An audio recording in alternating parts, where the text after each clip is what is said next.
Hello and welcome to another video. This is about a little over 2 weeks into the league. This is pre-recorded gameplay. This is about how much currency I've farmed. As you can see, I've done a decent amount of bossing. I've done a decent amount of T17's. I ran around 30 T17's. I've completed a few Ubers, but I haven't gotten anything noteworthy. I had one Cortex, and then I have a Uber Elder that I can run, as well as just a couple of base Uber Elders once I farm all the Shapers. This is kind of like my OP tab, I guess, of a lot of the just rare shit. A couple really good Fracture bases, like T1 hybrid on this Torturer garb, and just a bunch of other random stuff, bunch of woke gems, random garbage basically. 6 links, etc. Corrupted implicits on some of the belts. That's pretty much all this tab is used for. Yeah, that's about it. And I've got some other tabs of some other junk. My Reeve is sitting around 15 million DPS, so I haven't really done much to enhance the DPS. I've crafted some double damage clusters for the crit. From farming even more, what is it called? Delirium. I like doing Delirium. I've ran a few simulacrums. I can't do wave 15, but I can usually get up to wave 13, wave 14 on this character. I end up in a wall of the DPS. For some content, I had been switching to Blade Flurry, but I haven't really felt compelled to switch to Blade Flurry. In these Maven runs, I do fuck up once with the memory game, but other than that, it was all pretty easy. I do skip a few memory games here and there. Basically, if I can get my Vengeful Cry, which is the war cry that I have on my buff bar, off, the buff lasts for basically around just shy of 5 seconds, where you get the 55 rage, and that just helps tremendously. I did consider adjusting my sound settings a lot, but screw it. Hopefully it's loud enough for those who enjoy the in-game sounds. There's a lot of stuff that I could do to honestly make this build much stronger on the Trickster variant, but currently I've just been farming. I'm playing nowhere near the amount that I was week 1, but I am farming nonetheless. I am considering swapping to trade entirely, just because I feel like the Settlers mechanic in SSF is really uninspiring. Basically, you just map as you regularly would, and then occasionally you have to micromanage some workers, and that's pretty much it. There's not really a huge benefit in terms of the currency exchange market for SSF players. So we can't even just go in and buy stuff. The gambler dude, outside of day 1, day 2 to get some higher tier bases consistently to craft on, to try to get better weapons and better armors and stuff like that, I just haven't used it. I don't see a purpose in it. It's basically just Gwenin 2.0, and instead of wasting Astrogalies, you have to waste your own currency, so I don't really see any point in it whatsoever. Outside of that, I don't like the FOMO grind of gold farming in SSF, because you can't really abuse a lot of the Scarab combinations for as long as you could in trade. So there's a direct correlation to your time input into the game versus the amount of gold that you can extract. For me, I am using the gold flask on my spacebar. Honestly, with my current build, if I want more damage, I can literally just swap to a crit flask. I can use the gain flash charge when crit. I'm currently using some flask nodes on the tree. And then I can swap to an elemental tincture with an elemental pen. And then when I do press my tincture and I have the diamond flask up, I would have basically 100% crit. For bosses, I could literally push my DPS 20% higher than what it currently is, but I just choose not to. It's just more micromanagement in my opinion, so that's why I'm not doing it. But yeah, it's just, I don't, in terms of the league mechanic, I just don't feel like it's that good for SSF.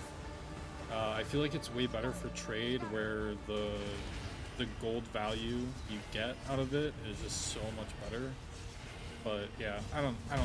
Maybe trade players have a different experience with it, and because the mechanic has like a currency exchange market on it, and you don't have to like use PoE trade and all this other stuff. Like, I am actually considering of just like transferring to trade and trying trade. I have not played trade since Betrayal.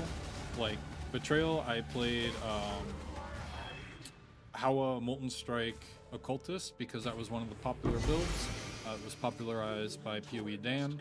I even in that league like talked to PoE Dan in game just about like crafting advice on like some of the gear and stuff.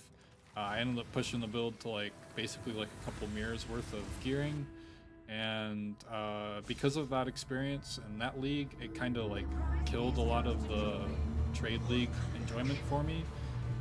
I don't like using like stuff like the Forbidden Trove. I don't like using stuff like Awakened PoE trade. I just want to play a game for what a fucking game is. Like, is that hard to ask? Like, I don't want to have to be looking up like using the different extensions and stuff like that just to play a game. Like, that's just ludicrous. Like, same thing with a lot of the people that I know that play League of Legends more competitively than I do. Like, they're constantly using like all this extra like data stuff to like analyze their gameplay and all this other stuff. It's like, if I needed to do that in order to play the game, like I would just not play the game. Like, it completely defeats like any of the personal like growth and personal like solo dependency that the game has, in my opinion. Obviously everybody else can be a little bit different, but that's just how I see it. As far as T17's go, they are insanely toned down in comparison to last league. Last league I had a Pathfinder. I can't remember what my Fizz hit is, but my Ellie hit was like at least like 10-15k higher than this character. So yeah, and I had around the same amount of DPS, maybe a little bit less just because it was a poison build that needed the ramp. But I had a level 100 Pathfinder. I played Peaconk of Bouncing. I used focus mods. I didn't use any of like the belt abuse or anything else like that. But I had perma uptime on resistance flasks, and I had basically like 85% capped res no matter where I was. But that character, T17's, I remember like even having higher Fizz damage taken as an elemental, it was like around like 88% I think was what I got to in SSF, which is really good. Especially for like a 2-week build type thing. Even with like 80%, most of the T17 mobs were like hitting me for like literally 80% of my life, like no matter where I went. Like, it was pretty annoying. So yeah, that's a huge, I guess, plus is like this character I don't really have much fear of dying in T17's. Obviously I roll them with a lot of chaos when I do want to run T17's. Pretty much you have to spend like 20, 30, sometimes even 40 or 50 chaos to like roll a T17, so it's not so cancerous that you want to unalive yourself in game. So yeah, it's just, it's not fun. And yeah, I could play like for another month or so in SSF and just make like an absurd character that can just face tank everything, but I don't know if that's really in the cards for me. Like, I don't know. T17s have a really horrible balancing point where the maps themselves are harder than Ubers. Like, they physically are harder than Ubers. I don't care like how much they nerf it. The fact is that the only Uber that has mods that can roll on it is Uber Cortex, and Uber Cortex is seen as like the worst Uber boss rewards in the entire game. So as far as Ubers go, Cortex is the worst, and it is unrewarding, and it can also be one of the deadliest because the map mods that it can have are absolutely insane given the fact that it's an Uber. So T17s in comparison to all the other Ubers are just straight up harder, like 99% of the time. And then you'll have mods that just completely brick your build, you're incentivized to use like map modifier effects so you can juice them to get the most amount of value out of it. But the in any boss patches that we've had in like the last like I don't know, like pretty much since like 2.0, the case for Ubers is always just the case for like new Guardian maps and stuff like that, which I would consider Ubers to just be the T17 should just be Guardian maps for Ubers. So it's the same as like the Shaper, the Elder, the Cyrus Guardians, doing like Maven invites, like all of that stuff. I would say it's a horizontal exchange in terms of why a player wants to do it. However, you don't gain a lot for like player power by doing T17's or Ubers, really. Like, sure, you can get some build defining uniques that will make a character substantially stronger. Like if I got a Progenesis, like that would make my life 10 times easier because it just gives you so much more tankiness. So there's like so many different items that can drop from the Uber specifically that can make certain builds way better. However, like even like the Exarch stuff, like you get like implicits on your rare gear. It's crazy value. Like you get straight up damage increase for running that content. Is it immediate? No. But is it over time? Yes. But Ubers, the T17 maps, they don't give you any of that. Same thing with like the Shaper Guardians and the Elder Guardians. You used to get Elder and Shaper gear, and those mods used to be like the #1 way that you would get power into a build. Sure, not every build could take advantage of every mod, but like some of the bleed stuff for like the old Guardian gear that you used to get was absolutely insane. Like you get 100% more damage with bleeding on like a weapon or poison or stuff like that, and it would just like enable a build immediately. And it didn't really matter if it was on like an unoptimal base for like the purpose of SSF. It just mattered that you got like the items, and for like rings and amulets you can kind of vendor recipe, change it around. You can now harvest flip stuff. So all of that progression has been very, very stable and rewarding, and there's like a reason to do that kind of content, and the content is substantially easier. And the only way that you really go from like T16 Guardians to like T17 Guardians to doing Ubers, all of like the gearing process has stayed entirely the same. Like there's nothing that doing T17s gives you in terms of like anything that like furthers your progression. Everything else is gated around T16 specifically, and like lower even. T14s you can do like the Elders and everything like that. So my issue with T17s in its current iteration is that you don't get player power for running them. You just don't. It's just aspirational content, but it feels forced because the maps themselves are so much more rewarding than the base game.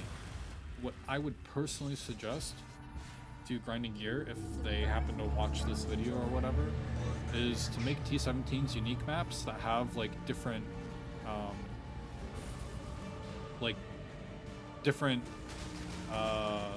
effects to them. So one of the ways that I think that T17's could be really, really, really powerful is if you just like took a lot of the memory modifiers and put it into T17's. So like don't make the map like super hard. You can give the map just a boatload of like extra rares that like drop essences, stuff like that. So the map can be physically rewarding in the terms of like some of the items that it drops, and then on top of that it can be rewarding that it grants Uber fragments, and then in addition to that, if you so choose, you can juice it up. Now I don't think that scarabs should be applied to it, but I think that you should be able to juice it up in other ways. I would like to see it that if they are unique maps, which would make sense to me, that T17 should be unique, so that way that you can have a controlled environment to allow players to get used to those kind of fights, as well as just like the sheer damage ramp and everything else like that. But you can then control the modifiers, so like you can say like has like 20 additional essences, or all rares are encaged as essences, contains like swarms of beasts. You can make it rewarding in other categories, and you can up the difficulty back to the other base difficulty, back where like every boss had like, what was it, like 30 or 40% more HP, and like everything was doing like 30% more damage as like a baseline. You can make it controlled and hard. Like, that makes sense, that is logical, and that is fair because it's designed to be harder content, but it's not scalable and build disabling. So like, it doesn't force like a new player that needs to do a T17 right now. What they do is they use the bisection, they disable like the most deadliest mods, whether it's on the prefixes or the suffix after they've rolled it a few times. And then if they want to be even extra safe, they throw in the portal scarab, and they throw in the, what's it called? The monstrous treasure one. If they drop one themselves, they don't have any, like, there's no like FOMO of like the currency cost of it. And then you basically can just ignore the map mods, you can ignore the monsters until you down the boss, and then you get your map slot, and you can move on. I would like to see it be a good middle ground of the map is rewarding, and then on top of that, the map is also deadly, but it's a controlled environment. And I think that's fair. I don't think scarabs should be based around T17s. Maybe I'm wrong because I'm an SSF, but I don't like the fact that like scarabs are affected on T17 maps. I don't like that. I don't think it's fair. I don't think as well that it is good for the game in the long term, because then these scarabs need to be balanced around T17s. Like, we had all this like OP shit last league, and it all got nerfed because T17s exist. So if you can't even balance the game around the, like, if you have to balance the rest of the game around T17s, that is initially a really bad concept. And I don't like that, and I don't really see other people talking about any of the kind of stuff that I'm mentioning in this video, but this is just my general opinion of T17s. Like, some of this stuff is just horrible game design, and to me it's very blatantly obvious what the impact and the direct correlation to the economy as well as like the FOMO behind it is, but I don't think that a lot of people can necessarily explain in a logical way what the impact directly is, but that's what the impact is. You have scarabs that are now balanced around T17s. I'm not going to say that they're priced around T17s because I don't have that issue in SSF. I am smoking my own supply, so to speak. So to me, that's the main problem, is if T17s exist and scarabs exist, then they will always correlate with each other. And you can nerf T17s as much as you want, but no matter what, they're still going to be seen as astronomically broken because you can roll them with fuck you levels of modifiers. It's not even just like mildly unfair, it is straight up fuck you, your build is now disabled. Or fuck you, you die the moment that like you position like momentarily like really bad. Or you have increased AoE on the map and reduced player AoE. So now for someone like my build, I have to use like less than 10% of the screen, and I have a skill that literally requires me to be in melee range to ramp it up, and then once I'm scaled upwards I can kind of back off a little bit. But if there's any, oh yeah, this is the one that I failed. I was lost in my own thoughts when I was recording this of like, what am I gonna say in the video?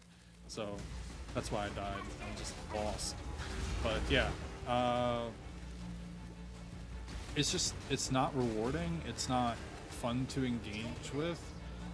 There's so many things that like they could have done better with it, and I don't think that the current iteration is one where they're gonna really like stop with. I think they're gonna constantly try to rebalance and update it again and again and again, but I just think that they have no idea where they want to go with this. But I think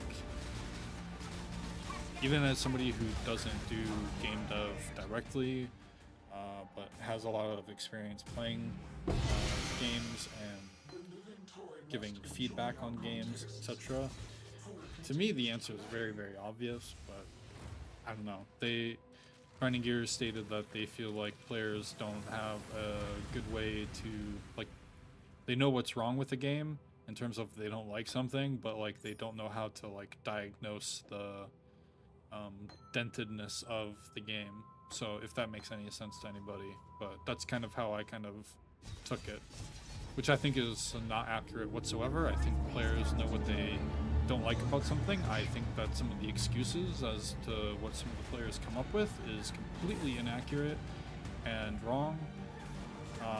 But yeah, that's just,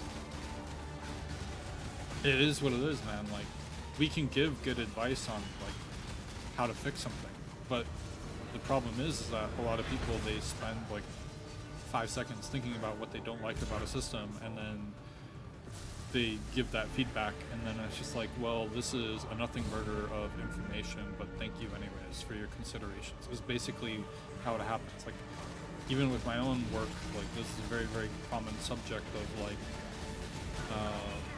it takes more than 5 minutes to issue like proper to properly address something that comes up with our work. Like, it's not something where like you can just like, yeah, the economy's fucked up, so let's just like do this, or like, yeah, this is messed up, so let's just like insert like, yeah, you can't just like band-aid fix stuff. Like, it's just not how it works. You need to look at things at like long term, as well as what you want as a person that's behind everything. Like, you need to understand what you want the game to progress towards. You need to understand also what the player expectations are. Like I said, T17's, they don't give you anything specifically that makes every build better.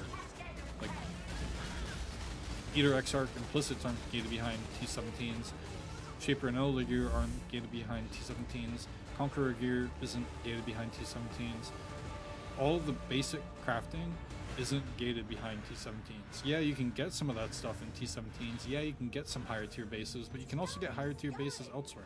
Like, it's not just limited to T17's. T17's are just another way to get to some of that gear.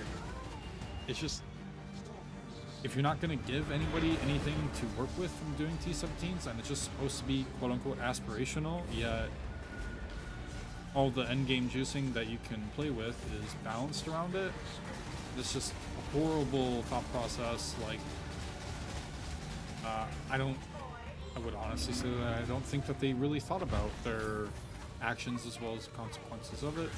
But like I said, I'm not a game developer. I just know that I can at least sit with something and kind of try to explain how I see it a lot, I guess, quicker than some other people. And some of the conversation around T17 is just flat out incorrect. Like, I don't think any of the pricing for Scarabs is gated around T17 specifically, because there's a lot of strategies that just work better outside of T17's. Like, Expedition doesn't really gain anything from T17's. Harbingers doesn't really gain anything from T17's. There's so much stuff that doesn't gain anything from being ran on the T17 map, so why would it be affected? I just think some of the economy stuff is just flat out incorrect. Like, people just knee-jerk reaction, but don't actually know what the fuck they're talking about. Like, just very uneducated responses towards balance. So anyways, that's it for the ranting aspect. The last thing I really want to talk about here is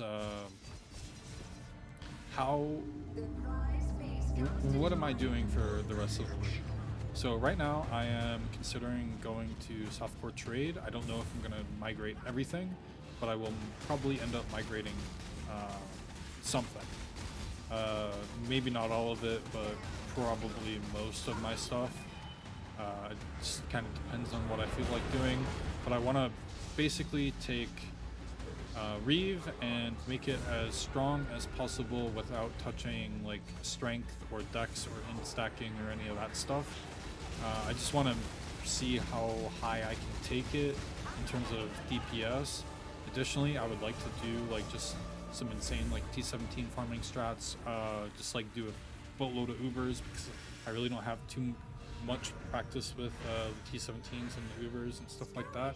And I would like to kind of experience what the economy is right now, because I think Settlers is probably like the best and maybe even last league to really like play softcore trade in an enjoyable state. So that's what I'm probably gonna be ending up doing. Um, but I don't know for certain. I might sit on it for a couple of days, but if you see any videos from me in the future, it's probably just going to be related on trade. I don't know what ascendancy I'm going to play in the long term. It's most likely going to be a Slayer, but it could actually end up being a Trickster. I've looked into a lot of different PoEing, and Trickster is the highest. I know a lot of people aren't going to like hearing that, but Trickster has just the highest DPS potential. So yeah, I don't know what exactly I'm going to do for certain. I know a lot of people like Slayer, so I'm probably just going to give Slayer a good college try, but I might not end up like going full ham on it. The budget's probably going to end up being around a couple of mirrors worth if I play trade as hardcore as I think I can. I'm most likely just going to end up doing like Expedition or something where I can liquidate really quickly, because I hate trading. I hate trading like bulk trades. I don't want to use TFT. I just want to use the trade site and maybe the in-game currency exchange shit and F off. Like I can't be bothered. Like having to trade like all your gumball and everything for like div and trade because everybody else wants to be able to afford items is just a terrible way to play the game, in my opinion. Like, not mapping is not fun for me. Having to like waste my time like looking at stashes is not fun either. So peace. That's it for me. See you in the next video.